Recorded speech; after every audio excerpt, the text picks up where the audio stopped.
This is so embarrassing. Like, how can I be so bad at such a simple task? Just don't buy books. As you saw by the title of today's video, I have another book haul, which, if you've been following me, then you know I went on a book buying ban recently. Let me go back and see when it started. So I started the book buying ban on July 16th, and I did not really have a firm end date in mind. I think I've mentioned like in several videos, I was like, I don't know, maybe I'll extend it. I definitely wanted to go through the end of September, and I was like, maybe I'll go through October, maybe even November, because I have so many books. What possessed me to think that I could last? It's currently September 22nd, and I have long since broken the ban. I think I lasted pretty much through all of July. Wait a minute. Earlier I said I wanted to get through all of September. That was a lie. I definitely wanted to get all the way through August. And for the most part, I didn't really buy any books from the middle of July through August. I had a few slip-ups, but as soon as September hit, I went crazy. It's only been 3 weeks of September, and I already have, I don't even know how many books here. It's embarrassing. I told myself that I would end the ban, but I would just try to buy responsibly, and that has not happened so far. So I'm hoping that from now on, I will actually do that. But since I've been bad and bought so many books, I thought I might as well give you a book haul of what I've acquired since going on my book buying ban, since my last book haul. Starting with books that I bought 2 days ago, which is the second through fourth book in the Natural series by Jennifer Lynn Barnes. I read the first book, and for once I didn't buy the entire series before starting it, but that meant that as soon as I finished, I had to run out and get these. The series is everywhere, so I'm sure you've seen it before, and I don't want to talk about it too much. But if you don't know what it is, The Naturals is about this group of young teenagers who have these like natural gifts. When I first heard people talking about it, I thought maybe it was like a supernatural kind of gift, but it's not. It's just they're really smart, like they're really good with numbers, or they're really good at reading emotions or stuff like that, and the FBI recruits them to help solve cold cases. It's really fun. I read the first one in under 24 hours. I'm about 2/3 through the second book, which is Killer Instinct. Next is All In, and the last one is Bad Blood. This one I believe has a novella at the end, so it's technically both in one book. Ooh, okay, I switched things up on this next one. I've never bought a manga before or read one, but I got the first volume of Spy Family. I've never really heard anybody talk about it. I think it's a popular manga, but I just, every time I see it in a bookstore, I just am really drawn to these covers. I don't know what it is. I think it's just like the color story of them. I really like them, and I was like, you know what? Let me give manga a try. I feel like that could be kind of fun to read like in between other books, like just a quick fun thing. I don't know, but I'm trying something new. I started reading it the day that I got it, but I only got like a little bit into it, so I need to pick it up again. All that I know so far is it's about this guy who is a spy, and this mission he's going on is that he has to create a fake family. So I think he picks up this woman who's an assassin, and she pretends to be his wife, and then he adopts a daughter, and she's his fake daughter. That's all that I know. The Nature of Witches by Rachel Griffin. This is actually on my September TBR. So this one I was bad. I got this one while I was supposed to be on the ban, but this is just like really fall, and I've heard good things about it. I actually picked it up recently and tried to read it, but I just wasn't in the mood. This is a young adult fantasy about witches who control the weather. I picked up 2 Ernest Hemingway books when I was traveling. I was in Arizona, and I have this thing where anytime I go travel somewhere, I like to go to an indie bookstore and get a book. It's my version of a souvenir. I write where the bookstore was and when I got it.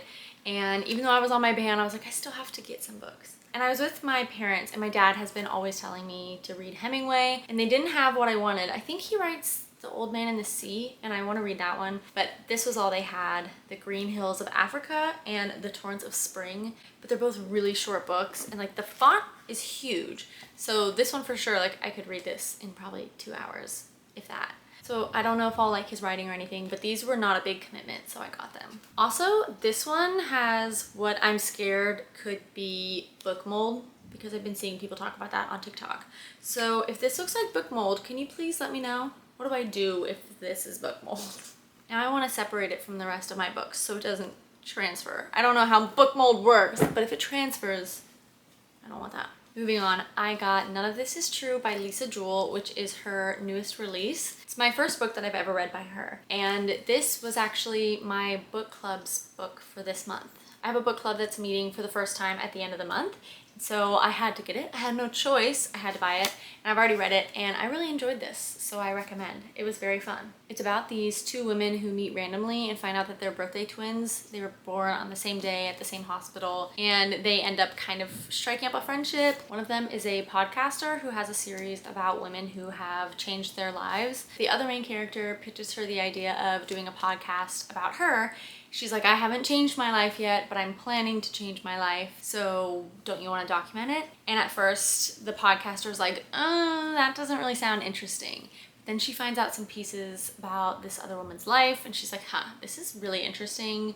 This is like a story in the making. I do not want to pass it up. And a lot of weird stuff happens. I finally got this special edition of Caraval that I have been eyeing for months, probably ever since I read the book. It's really pretty. You can see it's got like all this foiling on it, this silver and gold. That's just the sleeve, and this is the book. It's got a little admit one ticket, and I really love the back. It's got these gates. It's just so pretty, and I really love Stephanie Garber. I love the Caraval series and Once Upon a Broken Heart, and I've just always wanted this. And one day I was like, you know what? Let's just treat ourselves. This is my first ever special edition / collector's edition, other than the like Barnes & Noble special editions of books where they just barely tweak something. So I was just very excited to have my first special book. The other day I got Myrtle Volume 1. This is a book full of riddles. It's all murder mysteries where you just solve who did it. It's kind of like Clue, except you do it by yourself. And it has 100, it says it goes from elementary level to impossible. I've done the first 5 of them, and they were really fun. They were really easy because I started off on the easy level, but they're supposed to get really hard. And this was just a fun thing. I had no idea that Barnes & Noble sold this. They had a table featuring it when I walked in, and I was like, oh my gosh, I have been wanting to do that. It sounds like fun. It's just so cute and so fun. And I think that if you want to do this, there's the website myrtle.com, and I think that it's free to do all these puzzles. I could be wrong. Maybe you have to pay for the website, but if you don't want the physical copy, you can go on the website. I was in a murder mood that day.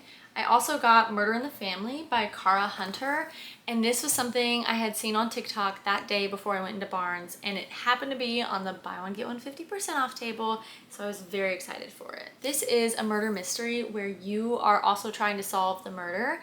I think the goal is that you solve it before the detectives, and it's a mixed media book. Each page is like something different, so it's like text messages. I don't know, this looks like the cover of a book. There's a lot of interview transcripts, newspaper clippings. It seems really cool, and I've never read a book like this, so I thought it would be fun to try something a little different and to see if I can solve the murder. Emily Wilde's Encyclopedia of Fairies by Heather Fawcett. I know that I just recently put this on my fall TBR, and this is super popular. I feel like everybody was talking about it a couple of months ago, so you're probably familiar with it. From what I know, this is a low stakes fantasy that's kind of like a cozy slice of life about this girl, Emily Wilde, who is creating an encyclopedia of fairies. I think she gets sent to a cute little village to study a specific type of fae, and I think there's a little bit of a romance in here.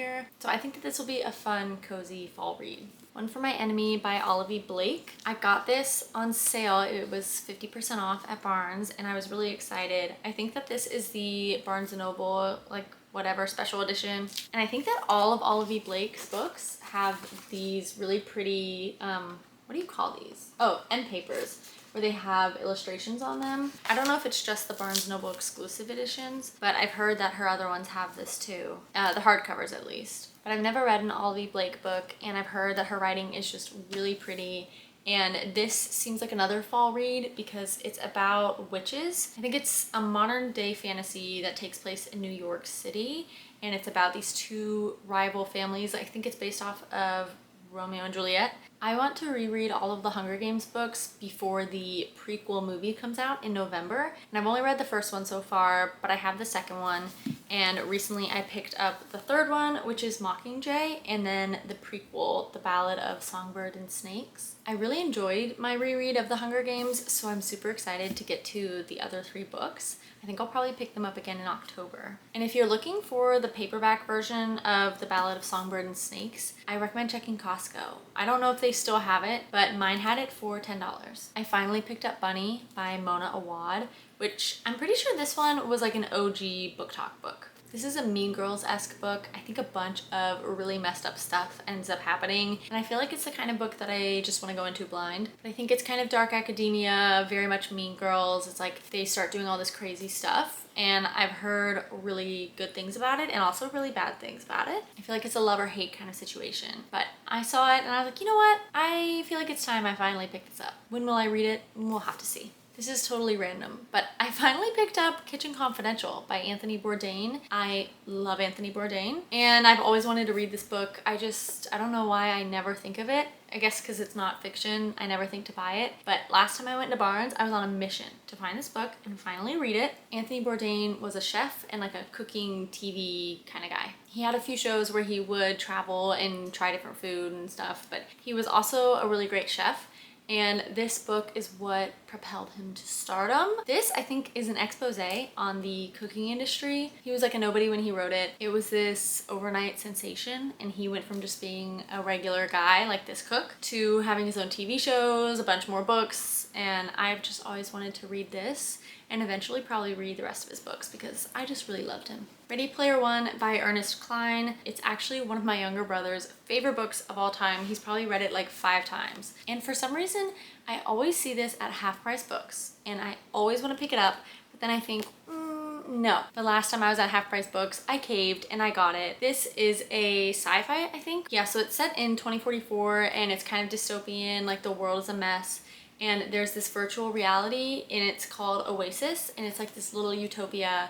Pretty much everybody goes into it and they spend their lives there because the world is trash. And one day the creator of the Oasis puts on, I don't know if you would call it like a competition or a puzzle or a riddle. He says whoever can win or solve this will, I think, own the Oasis or something like that. It's kind of hard to explain. But it's a sci-fi dystopian kind of book and it's a lot of people's favorites. I think it's a series. I don't know how many books there are, but a lot of people absolutely love this. It Girl by Ruth Ware. I honestly don't know what this book is about at all. I just know that Ruth Ware is a very popular mystery thriller author. Oh, that's right. This one is a dark academia. It's about this group of kids who meet at Oxford, and one of them, April, ends up dead, of course. Then 10 years later, the man who was convicted of killing April dies, and I don't know what sparks it, but all the friends kind of get back together and then they start unveiling things about her murder. I'm sure the guy probably didn't do it. It's one of those situations. Icebreaker by Hannah Grace. This is another super popular book that I've been wanting for a while and saw it at Half Price Books and decided to finally get it so that I can read it in the winter. This is a romance between a hockey player and a figure skater, and I've heard that this one is very spicy, maybe not a whole lot of plot, but people love this, so I'm hoping that I like it. And I don't have a lot of winter specific books, and just because this takes place on an ice hockey field, I was like, you know what, this would be a great winter book. That's my excuse. That's me coming up with any reason to buy a book.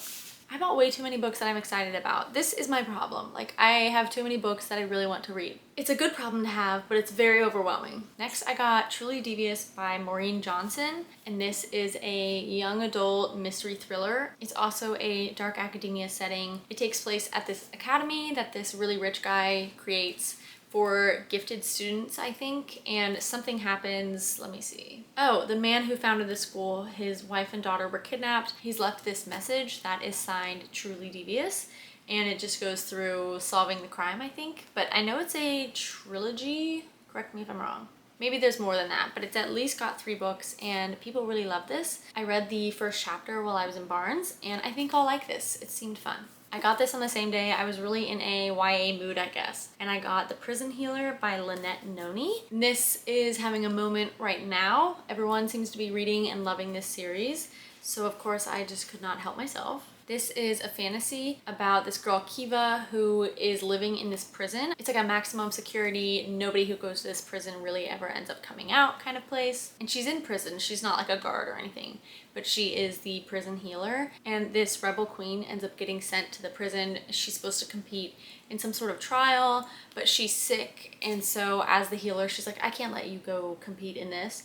I'll compete in your place. And that's all I know. There's a few books in this. Everyone seems to love it, and I've heard there's really good plot twists in this. Last book is Dark Matter by Blake Crouch. This was mostly a cover buy because it's gorgeous. And I also really love the spine. So I love a unique cover, but I've also heard really great things about Blake Crouch and about this book in particular. I think this was in the mystery thriller section, but it feels like it has a hint of maybe like sci-fi time travel-ish to it. This is about this man, Jason, and someone says to him, "Are you happy with your life?" And then he goes unconscious. So that's the last thing he hears. And then he wakes up strapped to a table and there's all these people in hazmat suits surrounding him. And he finds out that the life that he remembers having before he was knocked unconscious doesn't exist. So he had a wife and kids before this, and they're like, yeah, that woman's not your wife and that kid doesn't exist.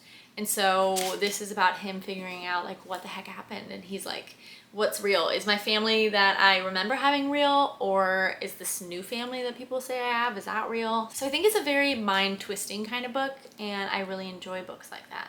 That is all the books that I bought since going on my book buying ban 2 months ago. Not doing a really good job. I just counted it and I'm pretty sure that was 24 books, which is scary. That is embarrassing that I have accumulated this book in the course of less than 3 months, let alone the fact that 1.5 of those months I was supposed to be on a book buying ban. I'm gonna try my best to cut down on the book buying, but you know, maybe I'm just a lost cause. Maybe I have to just accept that this is the way I am. Anyways, I hope that it was at least fun to hear about all the books that I bought. I've had these piling up on the floor for a while, and now I can finally go put them on my TBR cart. So that is fun. I'm gonna go do that. Thanks for watching. Let me know if you have any thoughts on the books that I've hauled, and I hope to see you in the next one.